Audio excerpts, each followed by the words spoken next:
અહેમદાબાદ મિત્ર ન્યૂઝમાં આપનું સ્વાગત છે।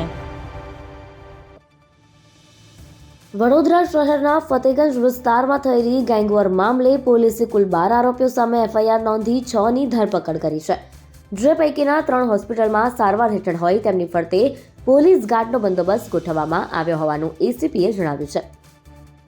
ધરપકડ કરાયેલા આરોપીઓને સાથે રાખી પોલીસે ઘટનાનું રિકન્સ્ટ્રક્શન કર્યું હતું તેમજ જાહેરમાં ઉઠક બેઠક કરાવી માફી મંગાવી હતી। એસીપીએ ડિવિઝનના ડીજે ચાવડાએ જણાવ્યું હતું કે ગઈકાલે રાત્રિના 20 જાન્યુઆરીના રાત્રિના 10 વાગ્યાના અરસામાં એક જ કોમના બે નાના જૂથ, એક જૂથમાં 9 જણા હતા અને બીજા જૂથમાં 3, એમણે આંતરિક ઝઘડો કર્યો અને એ ઝઘડાના પરિણામ સ્વરૂપ ત્યાંના લોકો પણ હેરાન પરેશાન થયા। બંને ઝઘડવાના કારણે સામાન્ય ઇજા થતા બંને પક્ષ એસએસજી હોસ્પિટલમાં દાખલ થયા હતા।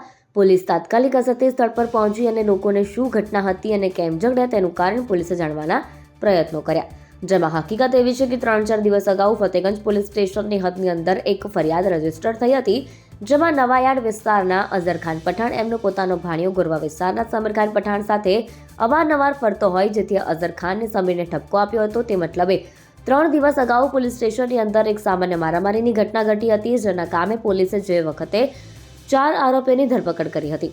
આ ધરપકડ કર્યા બાદ આરોપીઓ ફરી પાછા ગઈકાલે રાત્રિના આ જ ફરિયાદ પક્ષ સાથે તે માર વિરુદ્ધમાં ફરિયાદ કેમ કરી એના અનુસંધાને જૂના વુડા સર્કલ ઉપર રાત્રિના 10 વાગ્યાના અરસામાં ઝઘડો કર્યો।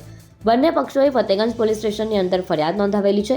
એમાં એમની ફરિયાદ મુજબ એક ફરિયાદીની અંદર 9 આરોપીઓએ એમણે દર્શાવેલા છે અને બીજી ફરિયાદમાં 3 આરોપીઓ દર્શાવાયા છે। કુલ 12 આરોપીઓ છે, જેમાં કુલ 6 આરોપીઓની પોલીસે ધરપકડ કરી છે। અહેમદાબાદ મિત્ર ન્યૂઝની યુટ્યુબ ચેનલને સબસ્ક્રાઇબ કરો અને બેલ આઇકોન જરૂરથી દબાવો, જેથી દરેક મહત્વના વિડીયોની નોટિફિકેશન તમને મળતી રહે।